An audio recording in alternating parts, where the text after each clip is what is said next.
Welcome to the Rolling Robot series. In this series, we are creating this rolling robot chassis.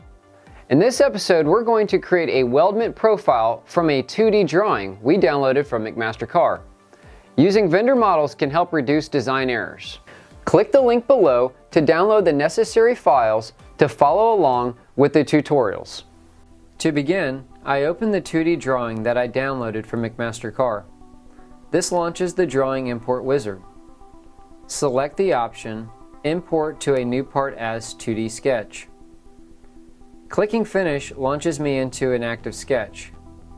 Box select the profile, right-click, invert selection, and delete. This isolates the profile. Box select the weldment profile and click Make Block. Tip: if the context menu does not pop up, launch it by right-clicking. Alternatively, you can enable the automatic context menu behavior like mine by clicking on the Command Manager and selecting Customize. On the Toolbars tab, check the option Show on Selection under the Context Toolbar settings. Define the insertion point by dragging the blue icon to the center of the profile. Click OK. Free drag the center of the profile to the sketch origin. Tip: releasing the mouse when the yellow coincident mate icon appears applies the relationship. Our profile needs pierce points.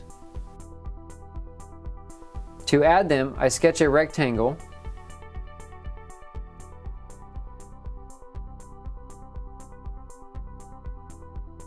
convert the edges to construction lines,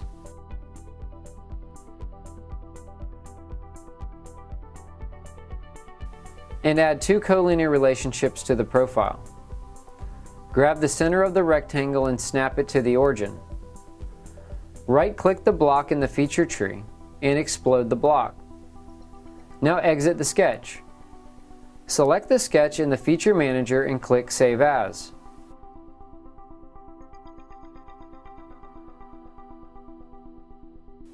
In the Save As dialog, select Library Feature Part as the file type. Tip: notice the directory changes to the default Solidworks Weldment directory. To return to the previous directory, hit the back arrow. Name the file and click Save.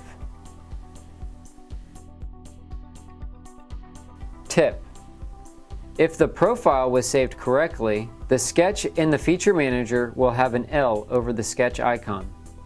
Close the file. Working with weldment profiles doesn't need to be complicated. Apply what you learned and create your own weldment profile. Join me next time as we convert our motor and wheel assembly into a single SolidWorks part.